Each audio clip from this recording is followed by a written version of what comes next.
Hello students, कैसे हो आप सब। उम्मीद करता हूं आप और आपकी जो स्टडी है वो बहुत अच्छी चल रही है। आज की वीडियो में हम रियल नंबर्स के अंदर एक्सरसाइज 1.1 के क्वेश्चंस को जो है वो डिस्कस करने वाले हैं। लास्ट वीडियो में हमने इसकी एग्जांपल्स को डिस्कस किया था और उससे पहले हमने इसका बेसिक पार्ट डिस्कस किया था। अब याद होगा आपको कि देखो, जो आपका बेसिक पार्ट है ना, उसमें मैंने वो क्या बताया था, सारा मैंने आपको रियल नंबर सिस्टम दोबारा से समझाया था कि रियल नंबर किस तरह से काम करते हैं। और फिर उसके बाद मैंने आपको बेसिक करवाने के बाद कुछ टिप्स एंड ट्रिक्स बताई थी कि ये आपको एक्सरसाइज में हेल्प करने वाली हैं। तो ये सब कुछ आपको पता होना चाहिए। इन दोनों वीडियोस का लिंक आपको नीचे डिस्क्रिप्शन बॉक्स में प्लेलिस्ट मिल जाएगी, वहां पर जाके आप चेकआउट कर सकते हो। क्योंकि अगर आप बेसिक सीख लेते हो उसके बाद आपको क्वेश्चंस और एग्जांपल्स करने में कोई भी दिक्कत नहीं आती। तो एक अच्छे मन से, एक पॉजिटिव मन से आज की वीडियो को शुरू करते हैं। अब देखो, आज की वीडियो के फर्स्ट क्वेश्चन की बात करते हैं। Use Euclid's division algorithm to find HCF of 135 and 225। तो बहुत इजी है। आपको पता है कि यूक्लिड डिवीजन लेमा किस तरह से काम करता है। सबसे पहले हम ये लिखेंगे कि 225 जो है वो 135 से बड़ा है। अब जैसे ही आपको पता है कि ये बड़ा है तो 225 हमारा क्या बन जाएगा, 135 हमारा डिवाइजर बन जाएगा और 225 हमारा क्या बन जाएगा, डिविडेंड। अब 135 का टेबल मुझे नहीं आता, अगर इसको हम 2 से मल्टीप्लाई करेंगे 135 को तो 270 में ये बड़ा नंबर है तो 1 से करेंगे तो 135, तो इसको माइनस कर लेते हैं तो यहाँ पर कितना आएगा, 0। और अगर यहाँ पर 0 आएगा तो 12 में से 3 को गया तो 90, तो यहाँ पर हमारे पास 90 बच गया। तो ऐसा करते हैं इन स्टेप्स को मैं यहाँ पर साथ साथ में लिख देता हूँ कि हमने 225 को डिवाइड करने की कोशिश की 135 से, पर हमारे पास रिमाइंडर कितना बच गया, 90। अब इस बात का आप ध्यान रखोगे प्लीज़ कि जो रिमाइंडर है ना, वो ऐसा नहीं है कि आपको नेक्स्ट पार्ट में पता भी लगेगा कि इस क्वेश्चन के 3 डिफरेंट पार्ट्स हैं। तो इस जो नेक्स्ट पार्ट है ना, उसमें आपको ऐसी सिचुएशन फेस करनी पड़ सकती है। तो आप ये ध्यान रखोगे कि रिमाइंडर जो है वो यहाँ से छोटा होना चाहिए, ठीक है। वैसे ही आपकी नॉलेज के लिए बता रहा हूँ। अब देखो, इसके बाद हमें क्या करना है। अब आपको पता है कि हमारे जो स्टेप्स हैं डिवीजन एल्गोरिथम के, कि अगर R0 आ जाए फिर तो हमारा वही HCF बन जाता है, बट अगर R0 ना आए तो डिवाइजर डिविडेंड, रिमाइंडर को डिवाइजर हमें लिखना होता है। तो अब डिवाइजर क्या बन जाएगा, डिविडेंड। अब रिमाइंडर हमारा डिवाइजर बन ही चुका है, तो यहाँ पर 90 को 2 से मल्टीप्लाई तो 180 आएगा, तो यहाँ पर 1 पे ही मतलब कैंसिल आउट करना पड़ेगा। तो यहाँ पर कितना बच गया, 5। तो 13 में से 9 गए तो यहाँ पर आ गया 4। अगेन हमारे पास जो रिमाइंडर है वो 0 नहीं आया, और हमारा जो रिमाइंडर है वो जो है वो 45 है, वो 90 से क्या है, छोटा है। तो यहाँ पर रिमाइंडर कितना बच गया, 45। अब फिर से नेक्स्ट स्टेप हम रिपीट करेंगे, तो यहाँ पर हम लिखेंगे 90। तो 45 2 सा 90, तो यहाँ पर हमारा ये क्वेश्चन ख़त्म होता है। तो यानी कि ये जो हमारा लास्ट स्टेप है कि 90 is equal to 45 into 2 plus 0। और आपको पता है हमने यूक्लिड डिवीजन लेमा में सीखा था कि इस प्रोसेस को जब तक repeat this process until R is equal to 0, जब तक R 0 नहीं आता तब तक हम इसको रिपीट करते रहते हैं। और जो 0 करता है, जैसे यहाँ पर, तो डिवाइजर एट दिस स्टेज, तो यहाँ पर हमारा डिवाइजर कौन है, यहाँ पर हमारा डिवाइजर है 45। तो यानी कि ये जो है हमारा ये क्या है, HCF है किसका, वो मैं आपको लिख के दिखा देता हूँ। Therefore 45 is HCF of 135 and 225। इस तरह से हमने इस क्वेश्चन को बहुत इजीली सॉल्व कर लिया। तो अब देखो, ये सेकंड पार्ट है, वही हमें HCF फाइंड करना है यूक्लिड्स डिवीजन एल्गोरिथम की हेल्प से 196 एंड 38220। तो आपको पता है सबसे पहला स्टेप हमारा क्या होगा कि सबसे बड़ा नंबर कौन सा, यहाँ पर दोनों में बड़ा नंबर कौन है वो आपको दिख रहा है, तो ये हमारा क्या बन जाएगा, डिविडेंड। अब जैसे ये डिविडेंड बन गया मतलब 196 हमारा क्या है, डिवाइजर, ठीक है। तो अब देखो काफ़ी बड़ा नंबर है, तो आपको पता है डिवाइड में क्या करते हैं, 196 को 2 से मल्टीप्लाई करते हैं। 2 6 12, 2 9 18, 19 1, तो 392 आ गया। तो 382 से ये बड़ा है, तो यहाँ पर हम 1 से करेंगे तो 196, पहले 3 नंबर को ही डिवाइड करेंगे। तो यहाँ पर 12 में से 6 गया तो 6 आएगा। यहाँ पर कितना रह गया, मतलब 17, 17 में से 9 गए तो 8, और यहाँ पर 2 रह गया, 2 में से तो यहाँ पर 1 रह गया। अब क्या करेंगे, अब आपको पता है ऊपर से ये कैरी नीचे आ जाएगा, तो यहाँ पर कितना बच गया, 2। अब फिर से डिवाइड करते हैं। देखो जो मैं आपको बोल रहा था कि ऐसा नहीं है कि जो बच गया वो रिमाइंडर ही है, जब तक ये पूरा डिवाइड नहीं होता तब तक रिमाइंडर नहीं आता, तो इस बात का आप ध्यान रखोगे, ठीक है। तो 196 को अब इससे डिवाइड, मतलब इसको डिवाइड करना है। अब आपको पता है इसको 10 से मल्टीप्लाई करेंगे तो इतना आएगा, तो इसके आसपास ही ढूंढते हैं, इसको 9 से हमेशा आइडिया लेने की कोशिश करा करो कि कहाँ पर हमारी वैल्यू जो है उसके पास आसपास आएगी। तो 10 पर जाएगा तो ज़्यादा आ रहा है, तो 9 पर करके देखते हैं। 9 6 54, 9 9 81, तो यहाँ पर आ जाएगा 86, तो 1764। तो 9 से करेंगे तो यहाँ पर कितना आएगा, 1764। इसको माइनस करते हैं अगेन, 12 में से 4 गए 8, यहाँ पर 5 रह गया, कैरी ले लिया तो 15, यहाँ पर 9 रह गया, अब यहाँ पर 0 0। तो अभी भी हमारा जो कुछ डिजिट्स रहते हैं, तो यहाँ पर कितना आएगा, 0, ठीक है। तो 980, तो ऐसा करते हैं इसको 4 से मल्टीप्लाई करें तो 784 आ गया। 5 से करके देखते हैं,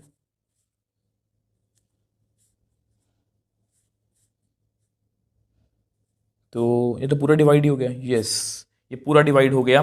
तो 5 से करेंगे तो 980। अब जैसे ही इसने पूरा डिवाइड, मतलब इसको 196 ने इसको पूरा का पूरा डिवाइड कर दिया, तो अगर मैं यहाँ पर एक स्टेप लिखूँ कि 38220 को मैंने डिवाइड करने की कोशिश की 196 से, तो 195 उसका क्वोशिएंट है, रिमाइंडर कितना बचा, 0। अब इस स्टेज पे हमारा डिवाइज़र कौन है, 196, और अगर ये डिवाइज़र है देयरफॉर 196 is HCF of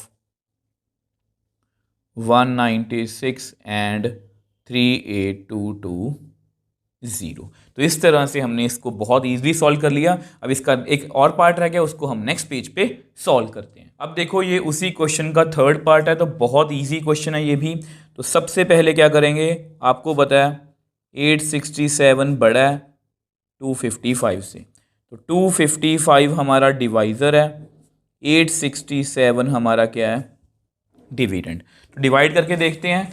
तो सबसे पहले आपको पता है अगर इसको मैं 4 से करके देखूं, मुझे लगता है कि बड़ा बन जाएगा, तो ये बड़ा नंबर बन गया। तो 255 को 3 से करते हैं, 3 5 15, 3 5 15 16 1, तो 765। तो 3 से करेंगे तो कितना आएगा, 765। इसको माइनस करते हैं, यहाँ पर कितना आएगा 201, ठीक है। तो 102 आ गया, ये इससे छोटा है और डिवाइड नहीं कर सकते, मतलब हमारा जो मतलब कि रिमाइंडर है वो 0 नहीं आया। तो यहाँ पर मैं स्टेप्स लिखने वाला हूँ इसके। तो 255 से मैंने डिवाइड किया इसको, बट रिमाइंडर मेरा 0 नहीं आया, और जैसे ही रिमाइंडर 0 नहीं आया मतलब इसको हम रिपीट करेंगे। अब ये रिमाइंडर हमारा डिवाइज़र बन गया और वो हमारा डिविडेंड। अब 102 का टेबल तो इजी है, इसको 2 पर करेंगे तो 204, तो यहाँ पर 1 आया, यहाँ पर 5 आया। तो अभी भी हमारा 0 नहीं बन रहा, तो नेक्स्ट स्टेप यहाँ पर मैं लिख देता हूँ। तो 255 को मैंने लिखा है ऐसे करके 102 इंटू 2 प्लस 51 बच गया। अब फिर से सेम प्रोसेस को रिपीट करेंगे, तो यहाँ पर अब 102 हमारा डिविडेंड बन जाएगा, 51 2 102 होता है, तो ये फुल डिवाइड हो गया। अब जैसे ही ये फुल डिवाइड हो गया तो इसको मैं लिख सकता हूँ रिमाइंडर 0।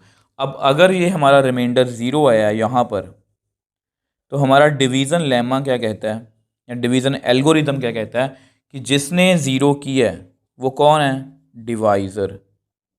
मतलब जिस डिवाइज़र ने 0 किया है वो क्या है, इसका HCF। अब मैं यहाँ पर आपको लिख के दिखा देता हूँ।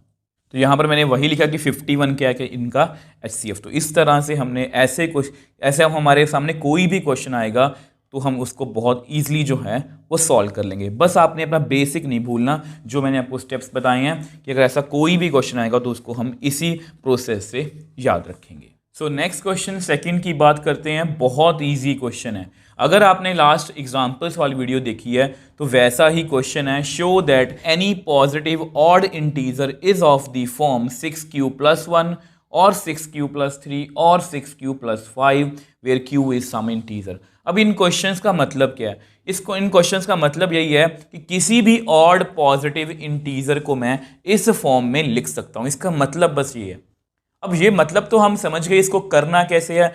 ये जो लिखा हुआ है 6q+1 6q+3 6q+5, ये मुझे डिवीजन लेमा की याद दिलाता है। डिवीजन लेमा में भी कुछ ऐसा ही होता है। तो सबसे पहले हम क्या करेंगे, लेट, इसकी एग्जाम्पल है, मैं आपको बता देता हूँ। एग्जाम्पल नंबर 3 बिल्कुल सेम है। यहाँ पर 4q था, 4q+1 4q+3। तो अगर यहाँ पर बाय चांस पेपर में 8q आ जाए ना, तो वो पता क्वेश्चन कैसे होगा, 8q+1 8q+3 8q+5 8q+7। मुझे पहले से ही पता है, मतलब आप ऐसा कोई भी क्वेश्चन कर सकते हो। तो let a be any positive odd integer. तो ये हमने मान लिया कि ए कोई भी हमारा पॉजिटिव ऑड इंटीजर है। अब आपको पता है, मैं आपको हमेशा, अगर आपने एग्जांपल नंबर 3 अच्छे से देखी है तो मैंने आपको बताया था कि इसके बाद ना हमें बी की वैल्यू सपोज करनी होती है। तो बी की वैल्यू इसको देख के करते हैं। तो वो मैं आपको यहां पर लिख के दिखा देता हूं आपके नोट्स के लिए। तो देखो, ये जस्ट मैंने आपके नोट्स के लिए लिखा है। नोट्स का मतलब देखो, नोट्स का मतलब क्या होता है कि आप नोट्स बना रहे हो, ये आप अपनी कॉपी में लिख सकते हो। पेपर में आपको इसकी इतनी एक्सप्लेनेशन देने की जरूरत नहीं है कि यहाँ पर हमें 6q+1 6q+3 6q+5 लिखना है, इसलिए हम b को क्या लेंगे, 6। तो यहाँ पर मैं लिख देता हूँ let b = 6। Now by Euclid division lemma, there is unique positive integers q and r such that a = bq+r, where आपको पता है कि r की जो वैल्यू है वो 0 से लेके मतलब b से छोटी छोटी होती है। तो अगर यहाँ पर मैं b की वैल्यू फिल करूँ 6q+r 0 ≤ r 6, तो मैंने जस्ट हमेशा एक ही पैटर्न में मैं हमेशा क्वेश्चंस को सॉल्व करता हूँ। तो आप हमेशा इस तरह से लिखोगे, b की जगह पर 6 लिख दिया, b की जगह पर 6 लिख दिया। अब ऐसा करते हैं, इसको मैं नेक्स्ट पेज पे आपको एक्सप्लेन कर देता हूँ। अब देखो, आपको पता हमने यहां तक कर लिया, तो r की वैल्यू 0 आ सकती है, 1 2 3 4 5, क्योंकि r एक इंटीजर है तो 6 से छोटा इंटीजर 5 है, तो 5 तक वैल्यूज हम लिख सकते हैं। तो सबसे पहले देखो 1 बाय 1 करके डिस्कस करेंगे। तो r = 0। तो अगर r की वैल्यू 0 है तो a = 6q+0, तो मतलब a की वैल्यू कितनी आ गई, 6q। अब ये मैं आपको बहुत बार एक्सप्लेन कर चुका हूँ। अगर आपने लास्ट वीडियो देखी है तो मैंने आपको बताया था इवन नंबर को हम 2q की फॉर्म में लिख सकते हैं और किसी भी ऑड नंबर को हम 2q+1 की फॉर्म में लिख सकते हैं। चलो इसको भी छोड़ दो।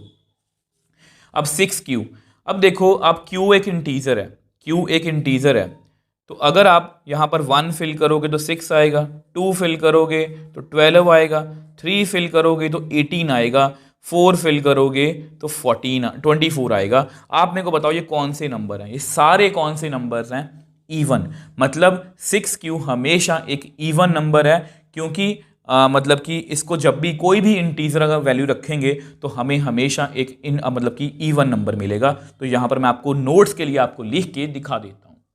तो अब देखो, ये फिर से आपके नोट्स के लिखा है कि ये इवन है, क्योंकि इसको हम इस तरह से भी लिख सकते हैं, आप इसको ऐसे भी चेक कर सकते हो। इसकी वैल्यू हमेशा एक इवन नंबर आएगी। अब r = 1।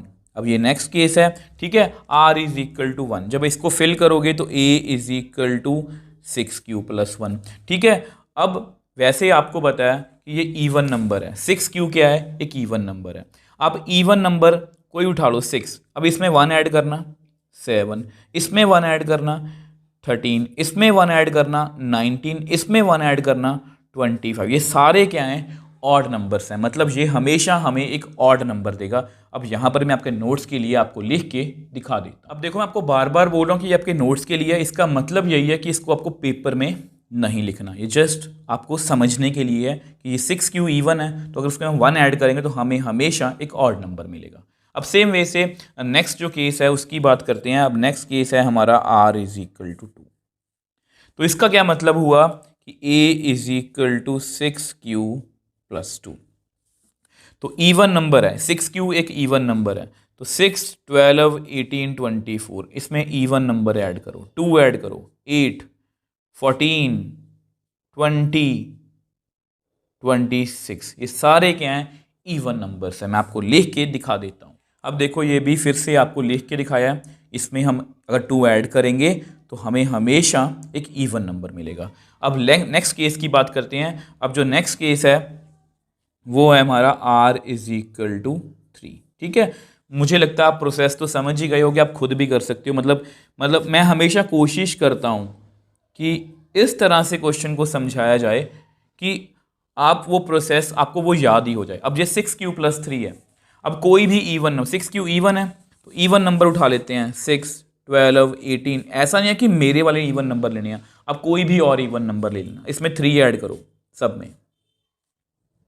आप मेरे को बताओ कितना है? 9, 15, 21, 27, ये सारे क्या हैं?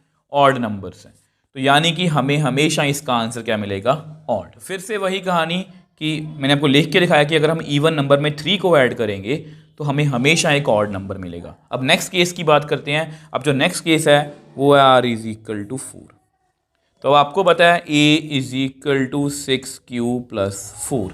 अगर हम फिर से इवन नंबर लें, 6, 12, 18, 24, इसमें आप 4 को ऐड कर लो, 10, 16, 22, 28, ये भी इवन, ये भी इवन, ये भी इवन, ये भी इवन, मतलब हमें हमेशा एक इवन नंबर मिलेगा। तो जैसा कि वही कहानी, ये इवन है, 4 ऐड करेंगे तो हमें हमेशा इवन नंबर मिलेगा। अब लास्ट पार्ट रह गया है, उसको भी डिस्कस कर लेते हैं।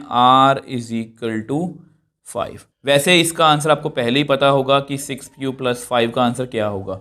अगर हम इवन नंबर उठा लें, वही 6, 12, 18, 24, तो 5, 5 इसमें ऐड करते हैं, तो 5, 5, 5, 11, ये 17, 23, 29, ये सारे क्या हैं? ऑड नंबर्स हैं। अब मैं आपको लिख के दिखा देता हूँ। तो अब देखो ये भी मैंने कंप्लीट कर दिया, मतलब ये ऑड है। देखो यहाँ पर लिखने का मतलब ये है, अपने नोट्स में लिखोगे। अब नोट्स में लिखने का मतलब ये है कि जब भी आप ऐसा क्वेश्चन करोगे, ये सारी कैलकुलेशन आपके मन में चलनी चाहिए कि अच्छा ये ऑड क्यों है, कि अच्छा ये इवन क्यों है। हमें क्रैम नहीं करना क्वेश्चन को, हमें उसको समझना है। अब वैसे आपका आंसर आ चुका है, क्योंकि हमें देखो ए एक ऑड इंटीजर हमने माना था, तो उसकी सिर्फ ऑड वैल्यूज ही हम लेंगे, ये वाली। ठीक है, क्योंकि ऑड नंबर कभी भी इवन नंबर के इक्वल नहीं आ सकता। अब जस्ट फॉर्मेलिटी करनी है, उसको मैं आपको नेक्स्ट पेज पे करके दिखा देता हूँ। अब देखो आपको पता है हमने सारा कुछ कर लिया था, अब जस्ट फॉर्मेलिटी रह गई है। अब ए एक पॉजिटिव ऑड इंटीजर हमने सपोज किया था स्टार्टिंग से, तो यहाँ पर ए की वैल्यू इवन है, तो ये क्या हो जाएगी? रिजेक्टेड। ये क्या हो जाएगी? रिजेक्टेड, क्योंकि ए एक ऑड नंबर है, वो इवन नहीं हो सकता। तो ये ओके है, ये भी रिजेक्टेड। रिजेक्टेड का मतलब आप समझते हो कि इसको हम नहीं रख सकते, मतलब एक ऑड नंबर की वैल्यू कभी भी इवन नंबर के इक्वल नहीं आ सकती। तो एक ही कौन कौन सी वैल्यूज बची? 6q plus 1, 6q plus 3, 6q plus 5। तो therefore any positive odd integer can be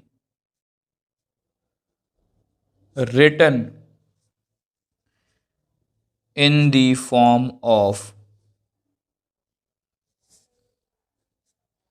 6q plus 1, 6q plus 3 और 6q plus 5।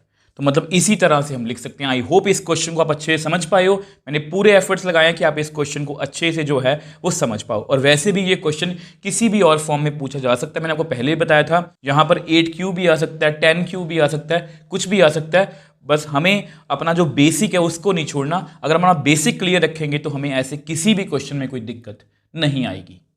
So next question, third की बात करते हैं। बहुत अच्छा क्वेश्चन है। अब ऐसे जो क्वेश्चंस होते हैं, बच्चे नॉर्मली क्या करते हैं, इन क्वेश्चंस को या तो वो क्रैम करते हैं या इनसे वो बहुत घबराते हैं। मतलब उनको ऐसा लगता है कि ऐसे क्वेश्चंस हम सॉल्व नहीं कर पाएंगे। इनको हम स्टेटमेंट वाले क्वेश्चंस भी बोल सकते हैं, वर्ड प्रॉब्लम भी बोल सकते हैं, कि सब कुछ लिखा रहता है, डायरेक्टली कुछ नहीं बताया। देखो जैसे फर्स्ट क्वेश्चन किया, उन्होंने बोला कि HCF कैलकुलेट करो, हमने कैलकुलेट कर दिया।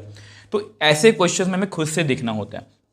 तो यहां पर आपका बेसिक जो है वो क्लियर होना चाहिए, जो मैंने आपको बेसिक्स वाली वीडियो में बताया भी था। तो क्वेश्चन को पढ़ते हैं। An army contingent of 616 members is to march behind an army band of 32 members in a parade. अब इतना पता है आपको, आर्मी कंटिजेंट का मतलब ये होता है कि आर्मी का कोई ग्रुप है, कितने मेंबर्स है उसमें, 616 ग्रुप मतलब मेंबर्स हैं, उसको मार्च करना है। उसको मार्च मतलब परेड में जैसे मतलब कि पर्सन चलते हैं, परेड करते हैं, तो उसके आगे क्या होंगे, आर्मी बैंड। उसके आगे क्या होगा, आर्मी बैंड होगा। 32 मेंबर्स उसमें हैं, ठीक है। तो टू ग्रुप्स, ये दो ग्रुप्स है ना, एक आर्मी जो का अपना ग्रुप है, एक आर्मी बैंड का ग्रुप है। तो two groups are to march in the same number of columns. अब इसको ना मैं हाईलाइट कर रहा हूं, उसमें सेम नंबर ऑफ कॉलम्स होने चाहिए। What is the maximum number of columns, maximum number columns in which they can march.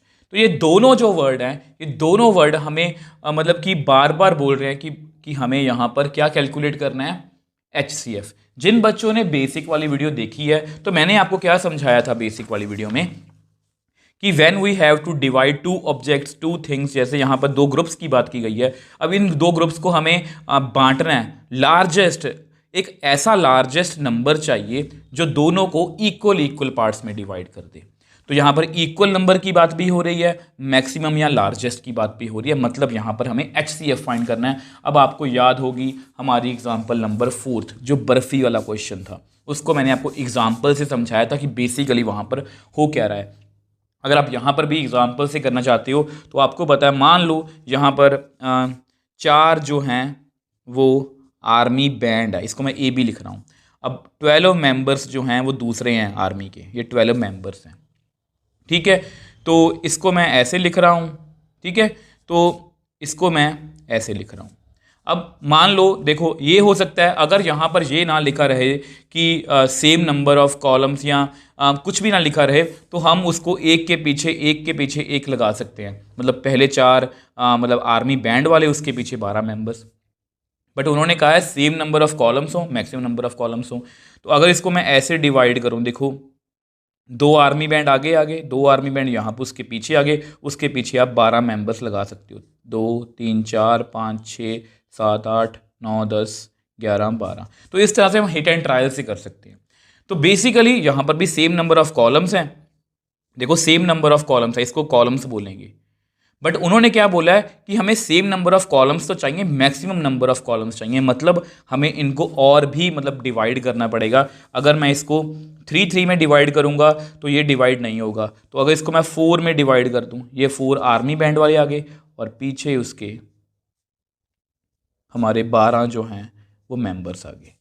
तो ये 4 नंबर, इस सिचुएशन में 4 जो है वो मैक्सिमम नंबर ऑफ कॉलम्स बन सकती हैं। मतलब हमें HCF ही फाइंड करना है। आई होप इस क्वेश्चन को आप फील कर पाए हो। अब जस्ट मैं आपके नोट्स के लिए आपको लिख के दिखा देता हूँ। अब देखो जो भी मैंने आपको समझाया, यहाँ पर आपके नोट्स के लिए लिखा है कि यहाँ पर हमें सेम नंबर ऑफ कॉलम्स ढूंढने हैं और मैक्सिमम नंबर ऑफ कॉलम्स ढूंढने हैं।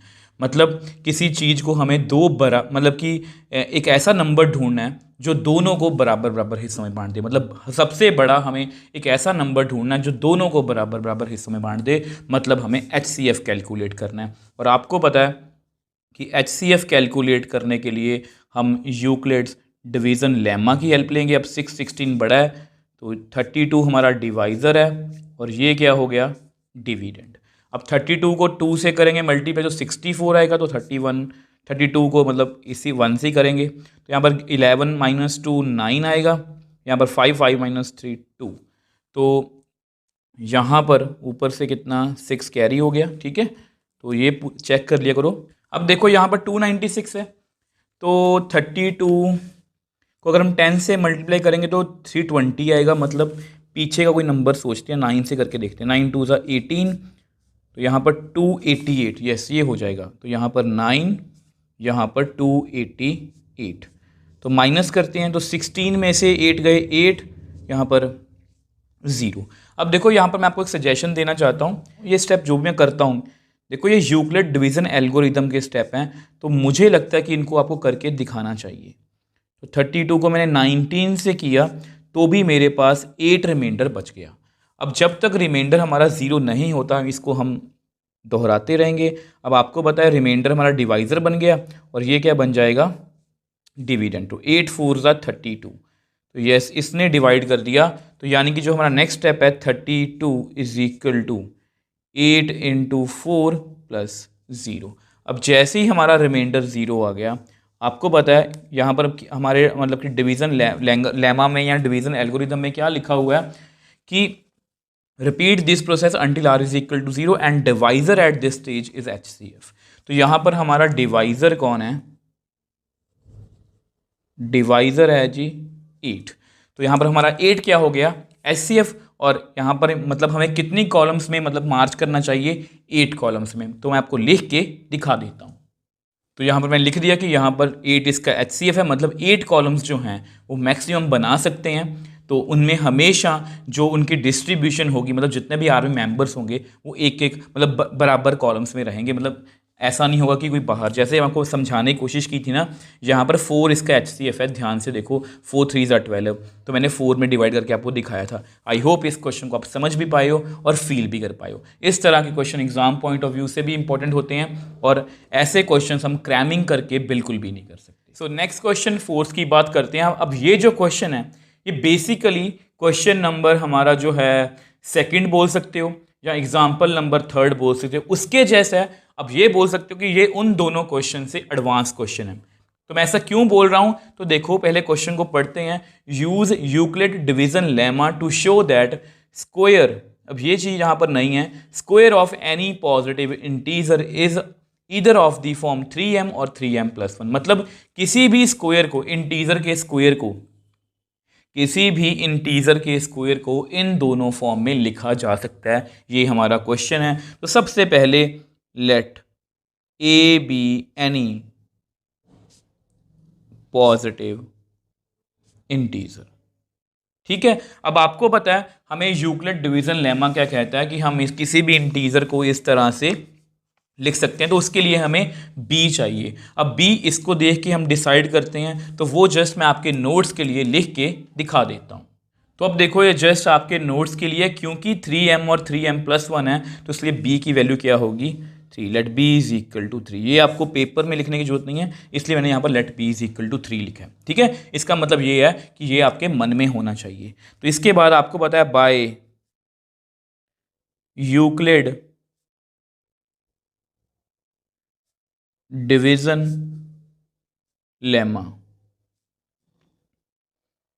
there is positive unique integers q and r such that, अब ये लाइन तो आपको याद ही होगी कि a is equal to b q plus r, और r की वैल्यू जो है वो इस तरह से होती है। अब जस्ट हमें b की वैल्यू 3 फिल करनी है। तो 3q प्लस आर, b की जगह पर मुझे क्या लिखना है 3। तो आपको पता है therefore r can take values 0 1 2, क्योंकि यहाँ पर लेस देन 3 की बात हो रही है और r इंटीजर है और 3 से छोटा इंटीजर 2 होता है, तो हम यही वैल्यूज लिख सकते हैं। अब देखो, अब आपको पता है कि r की वैल्यूज कौन कौन सी हो सकती हैं, अपना 0 1 2। तो मैं आपको लिख के दिखा देता हूँ। अब देखो नॉर्मली क्वेश्चंस में हम यही वैल्यूज लिखते हैं r 0 1 2, उसके बाद हम इनको इवन ऑड जो है वो चेक कर लेते हैं। बट यहाँ पर वो नहीं चेक करना, वहाँ यहाँ पर हमें स्क्वायर्स चेक करने हैं। तो square of any positive integer, A कोई पॉजिटिव इंटीजर है तो मुझे इसका स्क्वायर करना पड़ेगा। तो सबसे पहले ऐसा करते हैं, a is equal to 3q की बात करते हैं। तो अब हम क्या करेंगे, स्क्वायरिंग बोथ साइड्स। तो a का स्क्वायर इधर 3q का स्क्वायर। तो विच एम्प्लाइज ए का स्क्वायर 3 का स्क्वायर 9, क्यू का स्क्वायर 9 क्यू स्क्वायर। अब देखो अब इसको ना मुझे क्या करना है, अब square of any number can be written in the form of 3m और 3m+1। अब देखो क्योंकि ऐसे क्वेश्चंस में ना हमें मतलब कि हमेशा जब भी ऐसे क्वेश्चंस हमें प्रूव करने होते हैं तो हमें हमेशा इन पर ध्यान रखना चाहिए कि हमें यहाँ पर क्या प्रूव करने को बोला गया। तो यही हमारा हिंट होता है। तो ये 9q स्क्वायर है, क्या इसको मैं ऐसे लिख सकता हूँ? कोई भी बात बिना बात के हाँ मत बोलना, ये सोच के देखो क्या इसको मैं ऐसे लिख सकता हूँ। ठीक है, अगर आप बोलते हो कि हाँ लिख सकता हूँ, उसके बाद आगे चलते हैं तो आपके मन में क्वेश्चन हो सकता है ऐसा क्यों लिखना है, क्योंकि यहाँ पर क्वेश्चन में हमें कुछ ऐसा बोला गया। अब देखो 3q स्क्वायर जो है 3q स्क्वायर, अब आपको पता है आप मेरे को एक बात बताना, मैं आपको करके दिखाता हूँ फिर आपको ज़्यादा अच्छे से समझ में आएगा। अब आप मेरे को बताओ q क्या है? एक पॉजिटिव इंटीजर है। q क्या है? एक इंटीजर है। तो 1 का स्क्वायर करना 1 आएगा, 2 का स्क्वायर करना 4 आएगा, 3 का स्क्वायर करना 9 आएगा, 4 का स्क्वायर करना 16 आएगा, 10 का स्क्वायर करना 100 आएगा। इसका मतलब पता क्या है कि अगर q एक इंटीजर है, if q is an integer, तो ये भी क्या है? Integer integer integer integer integer.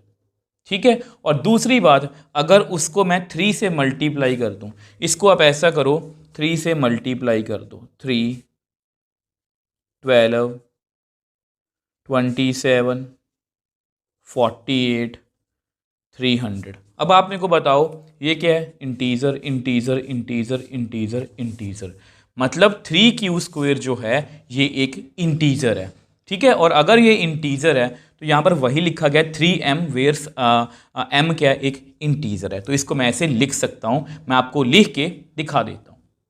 अब देखो ये जो भी मैंने लिखा है ये आपके नोट्स के लिए है, ये आपके मन में होना चाहिए। अब आप नोट्स का मतलब समझते हो कि ये आपके मन में होना चाहिए कि अगर q इंटीजर है तो उसका स्क्वायर भी इंटीजर है, square of N integer is always an integer. और अगर उसको मैं 3 से मल्टीप्लाई भी करूंगा तो भी हमें इंटीजर मिलेगा। ये एक एग्जांपल करके दिखा दी, मतलब 3q स्क्वायर क्या है? एक इंटीजर है। अब इसको मैं आपको नेक्स्ट पेज पे सॉल्व करवा देता हूँ। अब देखो जस्ट मैंने आपको लिख के दिखा दिया कि ये एक इंटीजर है, तो यानी कि ए स्क्वायर की वैल्यू इतनी थी ना, तो उसको मैं 3m लिख सकता हूँ where m is an integer. तो यानी कि ए स्क्वायर को हम 3m की फॉर्म में लिख सकते हैं। अब नेक्स्ट केस की बात करते हैं। अब ए कितना है हमारा?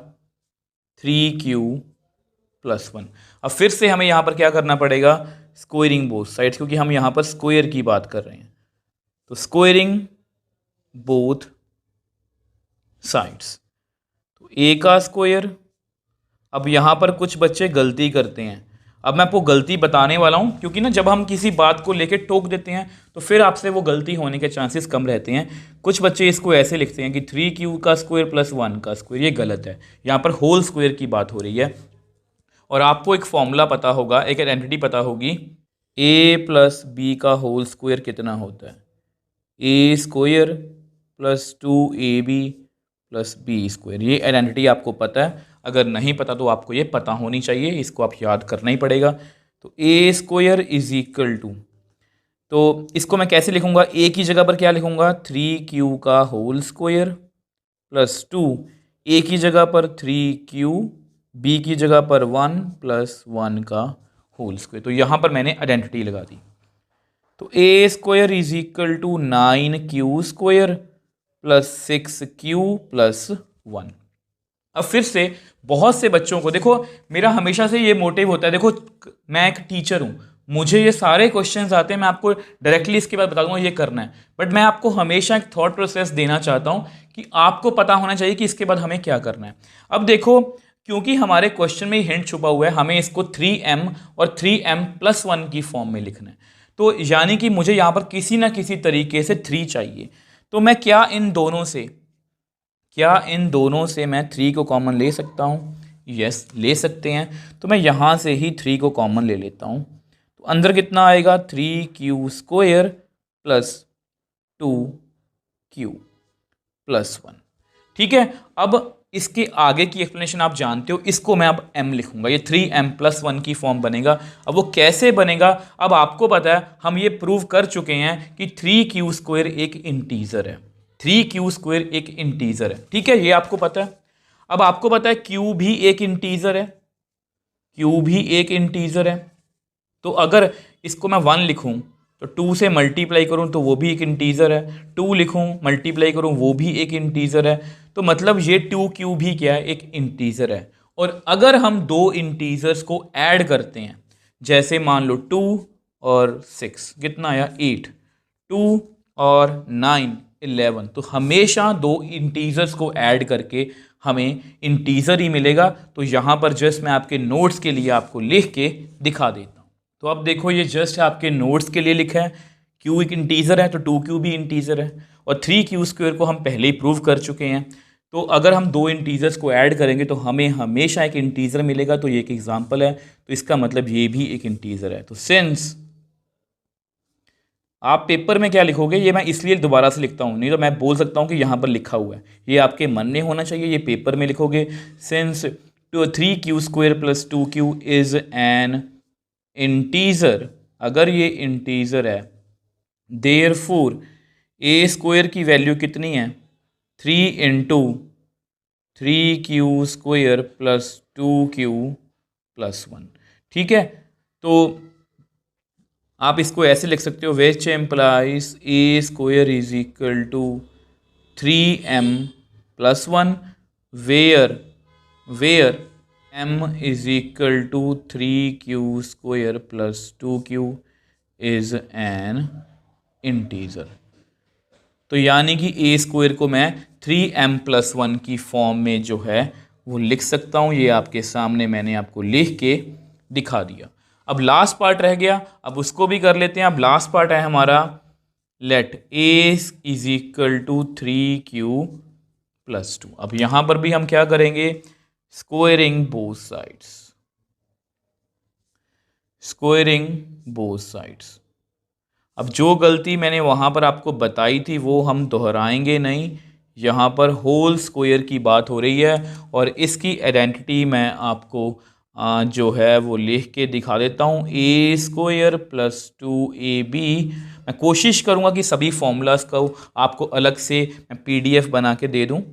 तो a² = a की जगह पर 3q, फिर 2, a की जगह पर 3q, b की जगह पर 2, b की जगह पर 2।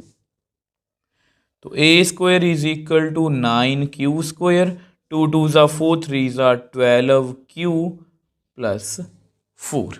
अब ऐसा करते हैं, इसको हम नेक्स्ट पेज पे सॉल्व कर लेते हैं। अब देखो यहाँ पर हम पहुँच गए हैं। अब इसके बाद फिर से एक समझने वाली बात है। देखो बहुत से बच्चे, देखो अगर पिछले पार्ट की बात करूँ तो यहाँ पर मैंने आपको सिखाया कि यहाँ से 3 कॉमन ले लो। ठीक है, तो 3 आपने कॉमन लिया, आपका आंसर आ गया। अब यहाँ पर देखो, आपको पता है, मैं आपको बताया क्वेश्चन की स्टार्टिंग में कि इसके क्वेश्चन में ही आपका आंसर है। तो 3m या 3m + 1 की फॉर्म में लिखना है, और कोई भी फॉर्म नहीं हो सकती। तो बच्चे यहाँ पर क्या करते हैं, बच्चे जिस तरह से हमने ये किया था वो यहाँ से 3 को कॉमन ले लेते हैं। तो अंदर कितना आएगा, 3q² + 4q + 4। ठीक है, वो ऐसे का 3 3 9, 3 4 12। अब यहाँ पर 4 है और इसको देख के बच्चे परेशान होते हैं, तो इसको मैं कैसे एडजस्ट करूँगा। बट अगर आप थोड़ा सा भी सोचो, क्योंकि मुझे इसको, देखो मेरे पास कोई और ऑप्शन नहीं है, 3m + 1 ही मुझे लिखना है। तो क्या 4 को मैं ब्रेक नहीं कर सकता? देखो, क्या मैं 4 को ब्रेक नहीं कर सकता? क्या मैं 4 को ब्रेक करके इस फॉर्म में नहीं लिख सकता? 3 + 1, 3 + 1 कितना होता है, 4।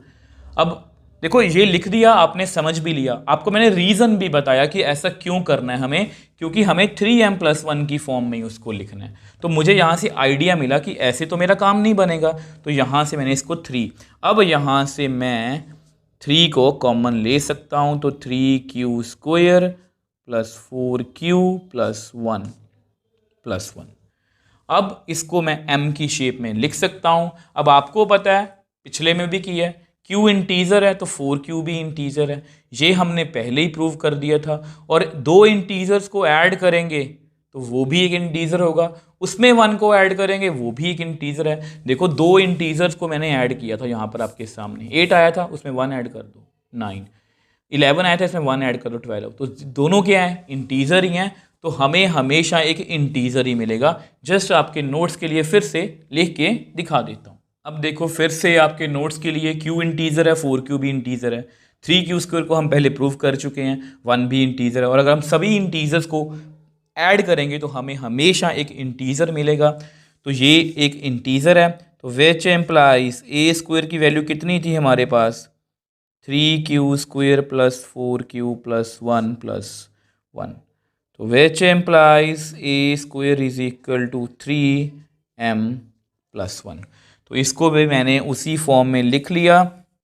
आप यहाँ पर मेंशन कर सकते हो, आप यहाँ मेंशन कर सकते हो वेयर m जो है वो क्या है, 3q² plus 4q plus 1 is an integer.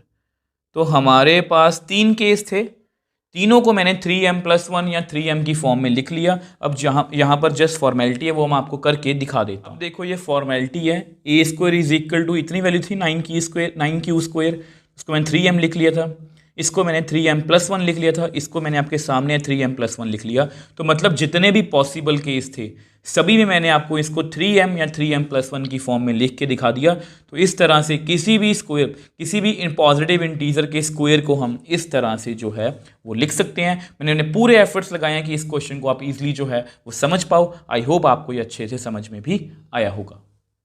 सो अब देखो एक्सरसाइज के लास्ट क्वेश्चन की बात करते हैं। अब इस क्वेश्चन में आपको बहुत कुछ सीखने को मिलेगा। तो क्वेश्चन को पढ़ते हैं पहले। Use Euclid division lemma to show that, अब यहाँ पर क्यूब पूछ लिया। क्यूब का मतलब होता है कि पावर कितनी है, 3। स्क्वायर का मतलब होता है 2 पावर, क्यूब का मतलब होता है 3 power of any positive integer is of the form 9m plus 1, 9m plus 8। तो जैसा कि मैंने आपको बताया कि यहाँ पर एक आपको नई बात सीखने को मिलेगी। तो देखो कैसे, सबसे पहले देखो पॉजिटिव इंटीजर की बात कर रहे हैं, तो let a be any positive integer. तो एक कोई भी एक पॉजिटिव इंटीजर है। अब उसके बाद हमें क्या करना होता है, याद करो। यस, आपको पता है यूक्लिड डिवीजन लेमा लगाना है, तो मुझे b की वैल्यू मतलब इस तरह से लिखना है, तो मुझे b की वैल्यू चाहिए। तो b की वैल्यू सर आपने सिखाई थी कि जब भी हमें इस फॉर्म में लिखना होता है तो उसको हम, जैसे यहाँ पर 9m है, 9m प्लस 1 है, 9m प्लस 8 है। देखो अगर यहाँ पर ये वर्ड ना होता क्यूब, तो फिर मैं यहाँ पर b को, मेरे पास कोई ऑप्शन नहीं थी, b को मुझे 9 ही लेना पड़ता। बट क्योंकि यहाँ पर क्यूब है, और अगर हम क्यूब लेंगे और उसके बाद हमें, आप सोच के देखो कि अगर यहाँ पर देखो क्यूब ना होता, फिर तो मैं सिंपल ये क्वेश्चन ऐसे ही कर लेता कि जो r की वैल्यू है वो 0 भी हो सकती है। देखो अगर b की वैल्यू m है, सॉरी 9 है, तो r की वैल्यू 0 आएगी, 1 2 3 4 5 6 7 8। ये सारी वैल्यूज हमें चेक करनी पड़ेंगी। तो मतलब मैं a को ऐसे लिखता, चलो ये तो मैं फिर भी कर लूँगा, मैं सारी 9q प्लस 8 तक इतनी वैल्यूज़ मुझे लिखनी पड़ेंगी, 3 के बाद 4 5 6 7 8, ये तो मैं फिर भी कर लूँगा, इनको चेक कर लूँगा ये इवन है ऑड है, अगर ऐसा क्वेश्चन होता तो। बट यहाँ पर क्यूब बोला गया है, यानी कि मुझे सब का क्यूब भी करना पड़ेगा। तो बहुत सारी टर्म्स हो जाएंगी, और जितनी ज़्यादा नंबर ऑफ टर्म्स होती जाएंगी उतना चांसेस रहते हैं कि हमसे कोई ना कोई मिस्टेक जो है वो हो सकती है। तो इस तरह की सिचुएशन को हम किस तरह से टैकल करेंगे। तो देखो अगर b की वैल्यू 9 लूँ तो मुझे बहुत सारे केस लिखने पड़ेंगे, ऊपर से मुझे क्यूब भी करना पड़ेगा। तो क्या हो अगर मैं 9 का ही कोई फैक्टर वगैरह ले लूँ, तो इससे मेरा काम जो है वो ईजी हो जाएगा। जैसे अगर मैं b की वैल्यू 3 ले लूँ, इससे एक तो मुझे केसेस कम लिखने पड़ेंगे, मुझे 0 1 2 ही लिखना पड़ेगा। और 3 क्यों लिया, अब आपके मन में ये क्वेश्चन होना चाहिए कि 3 क्यों लिया, क्योंकि इसको मुझे क्यूब करना है। और जब मैं क्यूब करूँगा 3 का, जब मैं क्यूब करूँगा तो मुझे कहीं ना कहीं 3 3 ज़ा 9, मतलब 9 तो मुझे मिल ही जाएगा, मुझे 27 मिलेगा, 9 तो मुझे मिल ही जाएगा। और बेसिकली मुझे इसको 9m की शेप में लिखना है, तो इसलिए मैं यहाँ पर 3 ले रहा हूँ। तो ये आपको पहली बात क्लियर होनी चाहिए। यहाँ पर जस्ट मैं आपके नोट्स के लिए लिख देता हूँ। अब देखो ये सारा कुछ मैंने आपके नोट्स के लिए लिखा है ताकि आप आज से 2-3 महीने बाद भी जब ये क्वेश्चन आप पढ़ोगे तो आपको पता होगा कि मैंने आपको क्या एक्सप्लेन किया था कि हम यहाँ पर अगर हम देखा जाए तो हमें b की वैल्यू 9 लेनी चाहिए थी, but we take b, if we take b is equal to 9 तो r की वैल्यू यही आएंगी 0 1 2 3 4 5 6 7 8 और इतने सारे केस लिखना, उनके क्यूब करना ये बहुत मुश्किल हो जाएगा। तो इस प्रॉब्लम के लिए हम b को क्या लेंगे, factor of 9 that is 3। Factor क्यों लिया, क्योंकि जब हम 3 का क्यूब करेंगे तो उसके बीच में हमें वी कैन गेट 9, तो b is equal to 3। Just मैंने अपनी लैंग्वेज में लिखा है आपको समझाने के लिए। तो इसका मतलब let b is equal to 3 लेंगे। तो by Euclid division lemma there is positive unique integers q and r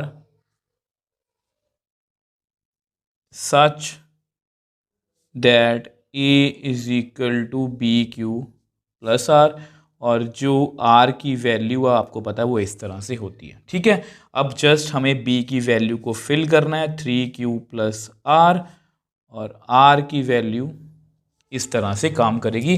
तो therefore r can take values 0 1 2।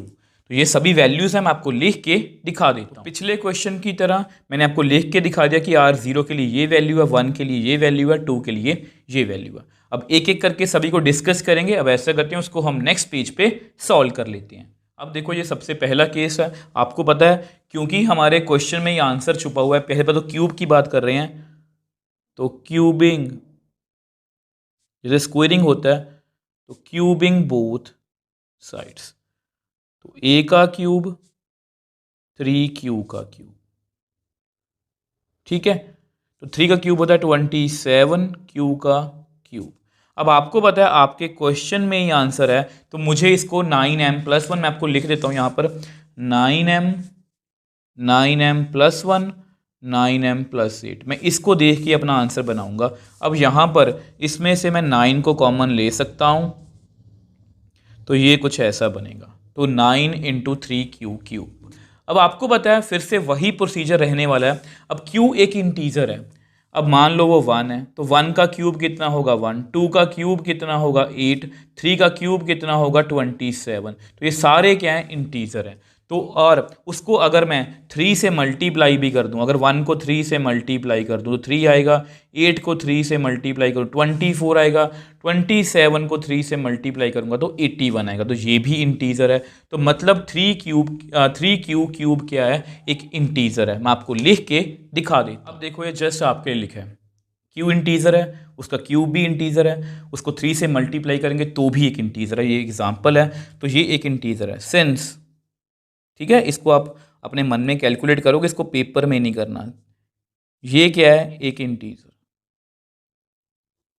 ये क्या है, एक integer which implies a cube is equal to 9 into 3q cube. अब ये q cube मुझे बोलना बहुत मुश्किल लग रहा है, चलो इसको मैं ऐसे लिख सकता हूँ 9m। तो where m is equal to 3q cube is an integer. तो यानी कि हमारा पहला केस जो है वो सक्सेसफुली हो गया है, a क्यूब को मैं 9m की फॉर्म में लिख सकता हूँ। अब नेक्स्ट केस की बात करते हैं। अब नेक्स्ट केस हमारा है let a is equal to 3q plus 1। तो फिर से क्या करेंगे, क्यूबिंग बोथ साइड्स। तो a का क्यूब, अब यहाँ पर भी गलती नहीं करनी, जिस तरह से मैंने आपको लास्ट क्वेश्चन में बताया था कि कुछ बच्चे ये करते हैं कि इसका भी क्यूब कर दिया और 1 का भी क्यूब कर दिया, यहाँ पर होल का क्यूब है। और इसका फॉर्मूला मैं आपको लिख के दिखा देता हूँ। अब ये इसका फॉर्मूला है a cube plus b cube plus 3a square b plus 3ab square, जिस तरह से मर्जी लिख लेना आप। तो विच एम्प्लाइज a क्यूब, अब a की जगह पर मैं 3q लिखूंगा, 3 ए की जगह पर मैं 3q लिखूंगा, यहाँ पर स्क्वायर भी है, ठीक है, गलती मत करना प्लीज़। अब ये याद रखो, ए की जगह पर 3q लिखना है, बी की जगह पर 1। तो जहाँ पर जैसे 3 है 3 लिख लिया, ए की जगह पर 3q, बी की जगह पर 1, बी की जगह पर 1। तो प्लीज़ ऐसी गलती मत करना वहाँ पर। तो A cube is equal to 27, 3 की पावर 3 27 क्यूब। यहाँ पर कितना आएगा 9q स्क्वायर, 1 को छोड़ दो, 3, चलो मैंने लिख दिया, वैसे 9q आएगा, मैंने गलती से 1 का स्क्वायर 1 ही होता है, 1 का क्यूब भी 1 होता है। तो A cube 27q cube 27q square plus 9q plus 1, ठीक है। तो ये हमारा फाइनल आंसर है। अब मुझे पता है कि मुझे इसको 9m या 9m प्लस 1 या 9m प्लस 8 की फॉर्म में लिखना है। अब ये 9m प्लस 1 की फॉर्म मुझे लग रही है, तो मैं यहाँ से 9 को कॉमन ले लेता हूँ। अंदर कितना आएगा 3q cube 3q square q plus 1, ठीक है। तो ऐसा करते हैं, अब आपको पता है, देखो 3q स्क्वायर हमने पिछले क्वेश्चन में भी प्रूव किया था कि ये एक इंटीजर है। अब ये मैंने आपको यहाँ पर करके दिखाया कि 3q भी एक इंटीजर है। अब q एक खुद इंटीजर है, अगर हम तीनों को ऐड करेंगे तब भी हमें क्या मिलेगा, एक इंटीजर ही मिलेगा। जस्ट आपके नोट्स के लिए आपको लिख के दिखा देता हूँ। अब देखो ये फिर से आपके नोट्स के लिए, q इंटीजर है, 3q स्क्वायर भी इंटीजर है, इसको हमने क्वेश्चन 4th में भी प्रूव किया है। वैसे भी आपको पता है, इसमें प्रूव करने वाली की बात नहीं है, ये आपके मन में होना चाहिए कि अगर q इंटीजर है उसका स्क्वायर भी इंटीजर है, और उसको 3 से मल्टीप्लाई करेंगे वो भी एक इंटीजर है। 3q क्यूब ये भी इंटीजर है, ये मैंने यहाँ पर आपको करके दिखा दिया।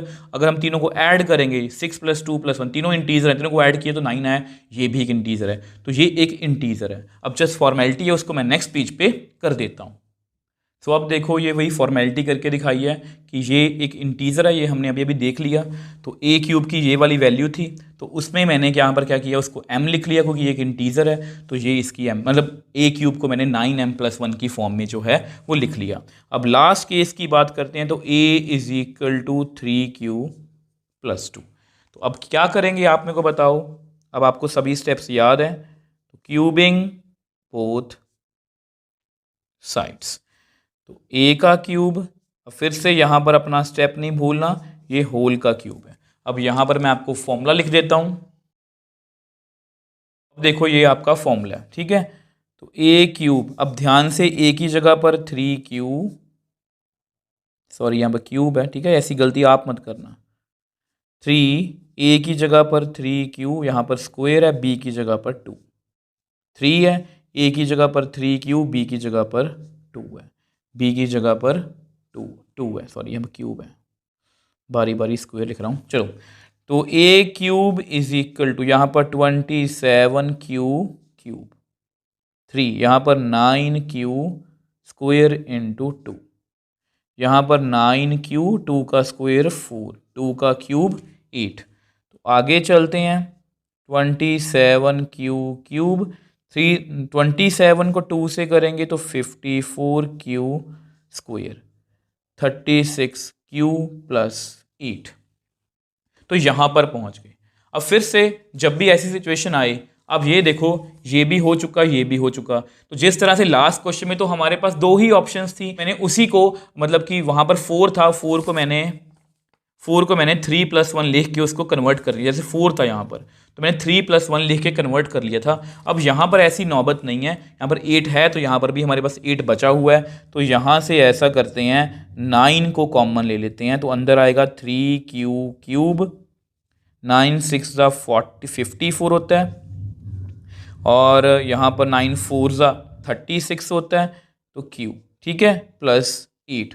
अब इसको मैंने कॉमन निकाल दिया। अब आपको पता है ये हमने अभी अभी इंटीजर प्रूव किया है, किसी का भी स्क्वायर उसको 6 से मल्टीप्लाई करेंगे वो भी एक इंटीजर होता है, और इंटीजर को अगर 4 से मल्टीप्लाई करेंगे तो वो भी एक इंटीजर होता है, और सबको ऐड करेंगे वो भी एक इंटीजर है। अब जस्ट मैं आपको एक बार लिख के दिखा देता हूँ। तो अब देखो ये फिर से वही फॉर्मेलिटी हमारी जानी पहचानी सी, q एक इंटीजर है तो 4q भी इंटीजर है, square of integer is always integer, तो 6q स्क्वायर भी इंटीजर है, 3q³ को हमने मतलब कि आज ही इसी क्वेश्चन में इंटीजर प्रूव किया है, तो सभी को ऐड करेंगे तो भी हमें इंटीजर मिलेगा, तो ये भी एक इंटीजर है।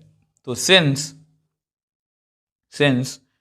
3q³ 6q² + 4q is an integer, तो देयरफॉर a³ की वैल्यू कितनी है 9 × 3q³ 6q² + 4q + 8।